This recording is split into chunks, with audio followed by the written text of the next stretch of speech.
This is Make it plain. Make it plain. MIP With Masamela Matfumo. Mark Thompson. Make it plain. Get woke.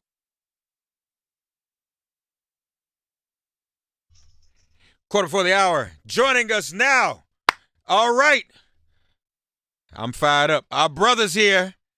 Yes, indeed. What's up, Mark? Andrew Gillum. Hey, man. How are you? I'm doing well, brother. How are you? I'm good. You are doing well, man. I'm so proud of you, man. I don't know what to do. Listen, you were there when nobody else believed. You know that, right? I know. We were here together, brother, and we did believe. We said this was going to happen. Man. Well, now we've got 8 days to make it happen. That's for sure. 8 days, folks. This is it. How's it looking? How's turnout looking down there right now? I've got to tell you, almost in every category that we care about, we are overperforming our turnout numbers from 2014. And obviously, we got to look at like elections, but the Hispanic vote, for instance, non-Cuban Hispanic, is about 110% of what it was in 2014 already. Okay. And we are just beginning early voting, and so that's important. We're waiting for the first numbers to come in from early voting from yesterday, from some of the souls to the polls work.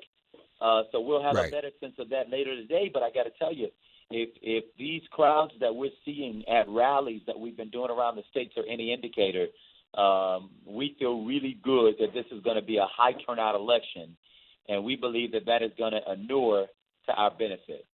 Let me tell you something. You're a big man.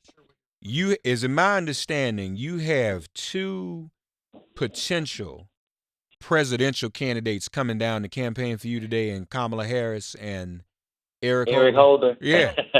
Now, let me tell you something. Yeah, I'll be when you a gubernatorial candidate and you got folk thinking about running for president, knowing that they got to come campaign with you before they even think about running for president. Come on, man. Listen, I'm honored to have both A.G. Holder as well as Senator Harris in state with me today. Both amazing examples of a pushback effort against the normalizing of Donald Trump, which I think is necessary to have a concerted pushback to the kind of divisive rhetoric that we've seen from him, and frankly that we are seeing in Mr. Ron DeSantis.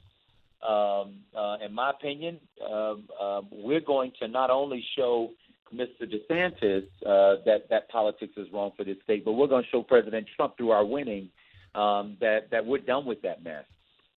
So this is great. So what city will they be with you in, Andrew? Where are you all going to be? We'll be in Miami. In a few moments, Senator Harris and I will be together at Miami-Dade Community College, and then Attorney General Holder and I will be in Broward in the famous African-American Sistrunk area. So to the extent that your listeners are out there and they want to know, we're going to be in those areas today and look forward to seeing as many of them as possible. You had John Lewis with you the other night. We did. So honored to have the congressman come down and be willing to campaign with us. The brother's going everywhere. When he left us, he said he was on his way to Texas to help out Beto, and I had a few other stops, I think Nevada and someplace else.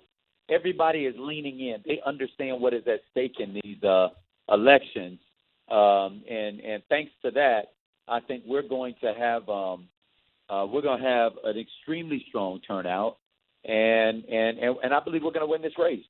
I do too. I believe as a man. And listen, man, your performance in these debates, I just happened upon a headline this morning that I love. The Tampa Bay Times. Have you seen this? The winner of Florida's governor's race is a woman with no formal education. Have you seen that headline?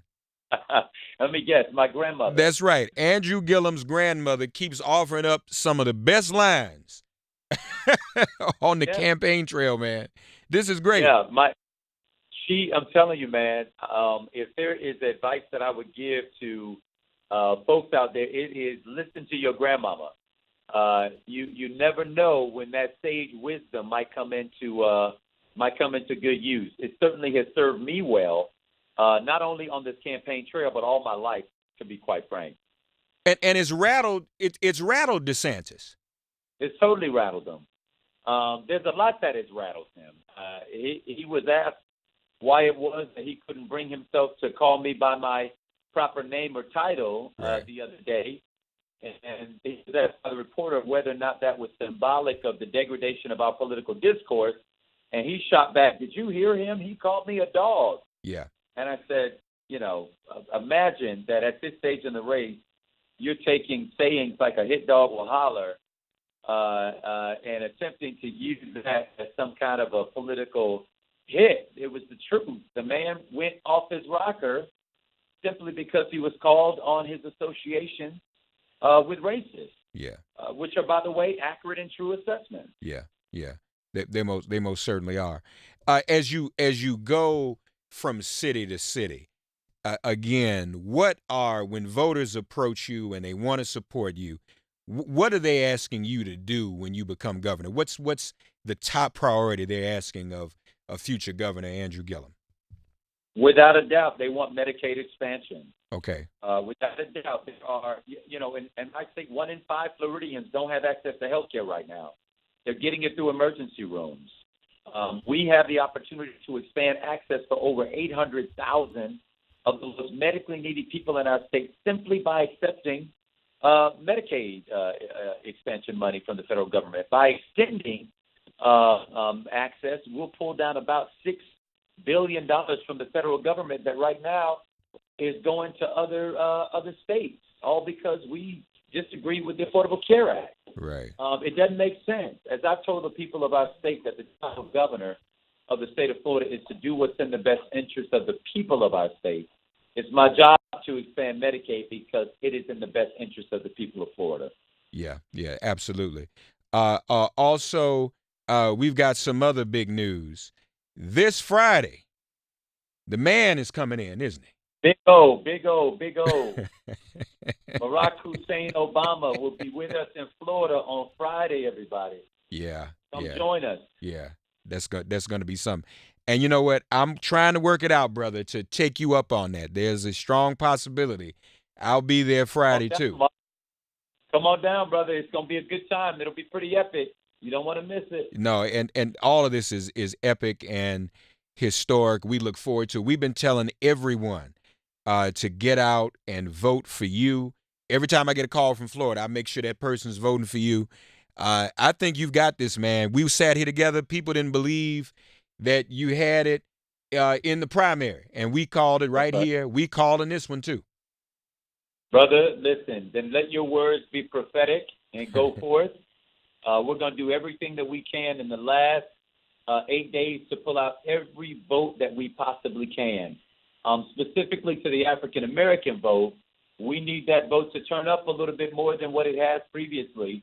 I think this is our time. This is our moment. This is our opportunity. We've never been closer than we are right now. Let's not lose it in these final days. You know they're sending Trump in to go into the most Republican areas of this state, not once but twice. Yeah. They're not doing that for no reason. They're terrified of losing this state. Right. And they're not going to go easy. They know. Folks, a vote for Andrew Gillum is a vote for his grandmother. There it is. She and his grandparents didn't have an opportunity. Our grandparents wouldn't have had this opportunity. That's right. And on the back end, a vote for Andrew is also a vote for Trayvon Martin. Trayvon could have grown up and become the governor of Florida if he'd been allowed to. My Lord. Speak the truth, Mark. Speak the truth. So that's really where we are right now. We know the consequences of these elections. We know what it means when we sit it out. We know what it means when we choose not to participate in these elections. You end up with Donald Trump as president of the United States. Yeah. You end up with someone like Ron DeSantis leading Florida, and that is simply not an option, which is why we got to get out and vote. Andrew Gillum, at Andrew Gillum on Twitter, andrewgillum.com. Love you, brother. I will see you later this week. See you Friday. And give my love to the family, okay? You all are doing great. I see the Mrs. is out there campaigning with Kamala. You all are doing a great job, man. Thank you for that, Mark. Thanks for everything, brother. Let's get it done. Yes, sir. Bring it home. Bring it home. Bring it home. Andrew Gillum, folks, our very special guest. Spread the word and get out the vote for Andrew.